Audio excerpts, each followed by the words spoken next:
Eeluun wanta ta'etti baay'een gaddee garuu immoo inni wanta akkanaa jira jedhee waan natti himes hin qabu ture. Osoo natti himee anis wanta akkanaa dabarseera waan ta'eef noormaalidha jedheeni amanuu danda'a tureyyuu garuu natti hin himne homaayyuu walirraa hin qabnu naan jedhe. Ashamaa akkam jirtu hordoftoonni lammiif yuutiib jedhu jalatti kan argamuuf kan jirtan sabskiraayib laayik gochuun na jajjabeessaa isiniin jecha. Egaa yeroota darban keessatti hiriyaa naatii kan turte jechuudha. Mucayyoon kun dhufteetoo jirte jechuudha. Hanga hammaatti yaadumaan yookiin immoo qalbumaan illee haasawaa kan ishiin jirtu jechuudha. Asirratti rakkoo kan qabu naatidha jedheenii ani kan hin fudhadhu jechuudha. Osoo nama qabu yookiin immoo osoo wajjin mucayyoo haasa'u kana qabaachaa jiru gara eeluutti deebi'ee sin jaaladha waliin itti fufna jechuun dogoggoradha.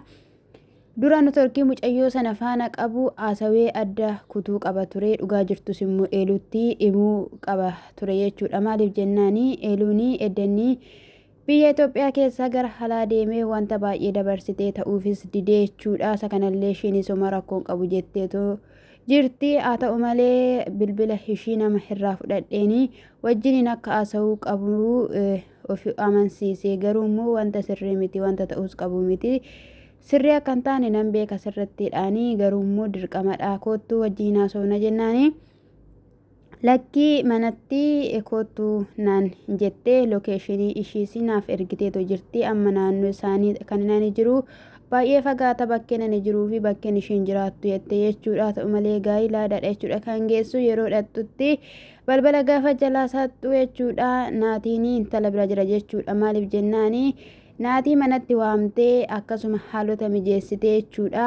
Akka eeluun argitee gara ishii kutattuudhaa fi beekaa akkas goote jechuudha. Mucayyoon yeroo kanatti maal asii gootaa naatii maalinni anaanii achin jirana jettee natti hin himne osoo nama dhugaa taateetta ta'ee natti himta turte naani tasgabbaa'ii minaamina jedheen jechuudha. Eeluun immoo egaa nama yeroo baay'ee waa'ee hirummaa kanaatiin miidhamaa jiru gatii guddaa baasaa jirtu wanta taateefi tasgabbaa'uu hin dandeenye jechuudha. Baay'ee tokkoon boochee jechuudha. As jetti achi jetti jechuudha. Mucayyoon immoo tasgabboofteetuma dhaabbatteetuma ilaalaadha kan isheen turte jechuudha. Taragaagga'i jechaanidha. Maaliif na waamtee naani kinoo akka ati argitee gargar baafattuu fi akka hubattee jireenya keenya gidduudha baatuudhaaf jennaani situu akkas godhaayii hedaayii maaliif ishiidha waamtee kanii naatiin jedheen jechuudha.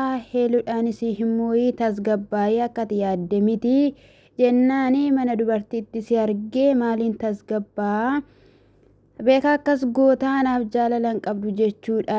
Osoo ati gara jireenya kootiitti deebi'uu baatteetta ta'e homaa tokkoyyuu natti hin dhagahamuu baqqaayii jedheenumanii keessa kootti gubachaadhuma dhiisan tureyyuu situ gara jireenya kootii dhufee na miidhuudhaa fi ani kanatti hin seenee baay'een si jaalladhasii baay'een si amanasii iddoon sii qabuu hin beektaa jennaani anarraa mikinaata ture kanatti barbaadaa turte malee wanti baay'een jira lakkashuma kana narraa barbaaddaayii osoo jaalala dhugaanaaf qabaatteetta ta'e maaliif akkas ta'e naan jetteetu teessistee yookiin immoo qalbiidhaan na haasofsiista turte malee akkasittidhaani na ifattee yookiin immoo na kakkabalaa miti. Isa kanaafiyyuu jaalala naaf hin qabdu iddoo naaf hin qabdu kabajni immoo dirqama barbaachisaadha.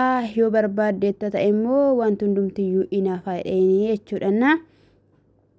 Qabus gaafa inni barbaadu ofitti qabus egaa gaafa inni barbaadu naan qabatiinii dhaqanii ishiin jechaa turte jechuudha. Hin haasofnaan tasgabbaa'ii taa'iti haasa'ii dhaqanii egaa inni jechaanii ture anii fi atis immoo sa'aatii booddee wal argina hin jennee jennaan osoo ani dhufuu baadheerayyuu ta'eera ta'ee asumayyuu wajjin ooluu dandeessu jennaani maal jechuudha. Sa'aatii booddee dirqama wal argina jenne miti jennaan hanga amma sa'aatii 5ttidha. Amma sa'aatii 5tti asuma turte jechuudha. Kan egaa ishiin jetteen jechuudha. Mucayyoonis immoo hoo jettee jechuudha. Egaa ishumaan haarsuudhaaf jechuudha. Kani ishii waamtee aniif ishiin homaa tokkollee walirraa hin qabnu na dhukkube jetteetu na waamtee jennaani homaa walirraa hin qabnu akkamittidhaan jettaa maal jechuu barbaaddeeti. Mucayyoonis jette jechuudha. Walitti isaan naquudhaaf jechuudha. Gaa'ii maal jechuudha. Firaashii lafa buustee akkasumallee fooxaarra keessatti jechuudha kan isaan saaloonii taa'aa turan jechuudha yeroo heeluun dhuftutti jechuudha bakka baay'ee tokkodhaanii kan heelutti dhaga'ame jechuudha lama sadii afur akkas carraan kun ishee qaqqabaatoo jira jechuudha yoo ta'u baatellee ani kana booddee miidiyaa irraa of balleessuun qaba jireenyi kun hundumtiyyuu miidiyaa irra wanta ta'ee fi wanti hundumtiyyuu na harkaa bu'aa ani kana booddee bakka humna kootii olis natti ta'eetoo jira isaan immoo dhabuu hin barbaadu dhagakanii ishiin jette jechuudha omaa walirraa hin qabnudha kan inni jechaa ture ati maaliif ishiidha waamtee ennaan akka argitu bennaanii ishiin okko haadha manaa kiyyadha ennaanii waan akkanaa maqaa hin dhayin akkas akkatinaan jettu hin barbaadu hin fakkeessini amma yoomittis fakkeessitaa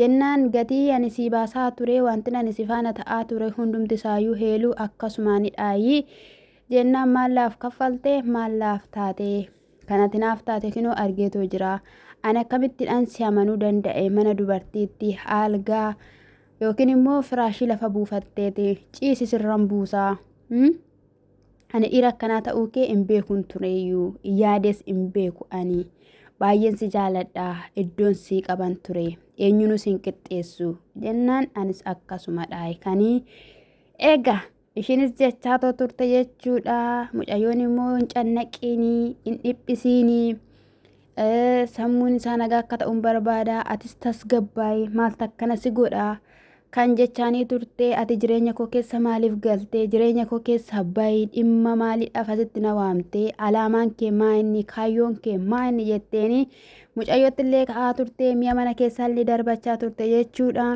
sana booda bakka buushiittuma fuftee yeroo kanatti innis iddoo naaf hin qabdu dheeshinis illee akkasuma jetteen jechuudha iddoo naaf hin qabdu malee osoo iddoo naa qabaatteetta ta'ee lafa dhattu iddoo dhattu maal takka jiru jalqabas immoo waliin mari'achuu qabna turreeyyuu anaafidha kan iddoo ati hin qabne dhagakanii ishiin illee jetteeniitoo jirtu jechuudha innis akkana taanaanii jaalalli kee geegir jedhee tafa gixxim jedhee tafaanii siin barbaadu jedheen jechuudha akkas taanaanii edda iddoo naaf hin qabne edda haala jiru naaf hin hubanne jaarsummaan jedhus hin jiru jaarsummaan ergamus hin jirudha kan inni jedheeni sana booda gaashin ammas boodhumatti teessee jechuudha baay'ee tokkodhaan hiqqistee boochee jechuudha heeluuni anaan heeluun baay'ee na gaddisiisti dhugaa dubbachuudhaaf taanaan jechuudha akka shamarree tokkootti waan baay'ee hilla yaalti jireenyatti galuudhaaf gaalatti galuudhaaf nama gaa'ila ishii qabachuudhaaf wanti isheen hin godhin hin jiru garuu jechuudha akka bubbee jechuudha kan harkaa deebiseeyyuu bubbisee deebisee harkaa bu'u jechuudha shiboochisee lafaan ishii dha'ee ani dhugaa dubbachuudhaaf jechuudha yeroo baay'ee argitan ittoo ta'ee hin gaggabdii lafa dhoofti jechuudha kun immoo rakkisaadha jechuudha baay'ee jechuudha damaanas minaamas qabdee dhameetoo jira waanta ta'eefi kun baay'ee ulfaataadha jechuudha intalli kun immoo waamuu hin qabdu turte waan godhachuu qabdu jechuudha isuma faana godhachuu qabdi malee koottuutii laaliin kun hin barbaachisu jechuudha atis immoo jechuudha amma fakkeenyaaf nutumti jechuudha shamarreen tokko hin beekamu bakka hiriyaa keenya tokko yookiin jaalattee koottu asitti ilaali gaafa ishiin jette maal asii goota maal qabette seene gaggabuun nun barbaachisu yeroo kana wanta akkanaa baay'ateera wanta ta'eef jechuudha beeka hoo jedhanii godhaniitu jireenya kee diiguudhaaf jireenya kee bittinneessuuf jechuudha ati jabaattuu taatee dhaabbachuu qabda malee waan hundumatti bakka of ciruun qabdu boo'uun qabdu gadduun qabdu jechuudha namni kufaatii kee arguun hin barbaachisu jechuudha amma mucayyoon kun ishiidhaan miidhuudhaaf jechuudha argiteetti miti heeluun jechuudha bakka dhufteetti jaalallee kooti jettee jechuudha mana ishiitti argiteedhaa fi hanga kanaatti gaggabuun qabdu jechuudha hanga kanaatti iyyuu hin qabdu jechuudha si galee ofii keetti foommitaa jechuudha har'a lafa dhooftee ofii keetti foommitaa jechuudha baay'ee jechaanii ture kootu wajjiniin baana innaan nan qabatiinidha kanii ishiin jechaa turte inaasofne innaan hin diddee akkanaan sii ba'u barbaaddee jechaa turte hin ba'u jechaa edda ishiin immoo turtee booddee immoo edda nafaan hin baane baay'ee qophaa kee gaafa hedhuun jechuudha kan mucayyoon kun lafa dhooftee jechuudha gaggabdee jechuudha yeroo meeqa gaggabdi maqaa isaatiin si'a meeqa gaggabdime mucayyoon immoo kan baay'ee na ajaa'ibee na dhiisuu dide jechuudha tasgabbii ishiiti tasgabbiin ishii tasgabbii miti maaliifi alaamaadha kaayyeffattee dhufte wanta ta'eef jechuudha akkasumas immoo jechuudha itti yaaddee osoo hin taane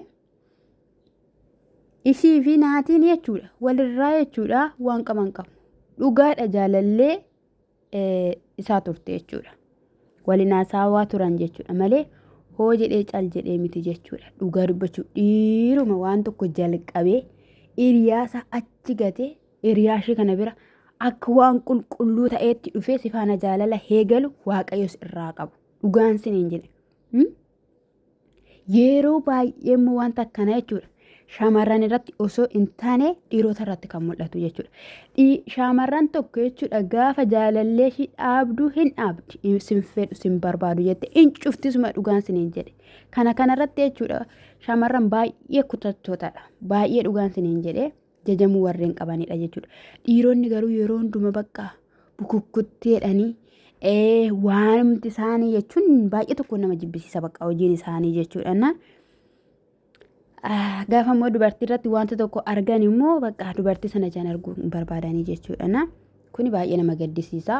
Maaliif jennaani akka qulqulluu wanta ta'etti akka buqqaa'umaa keessa waan hin galleetti dhiyaate har'a mucayyoo kanaan hin miidhu maatii ishee bira dhaqee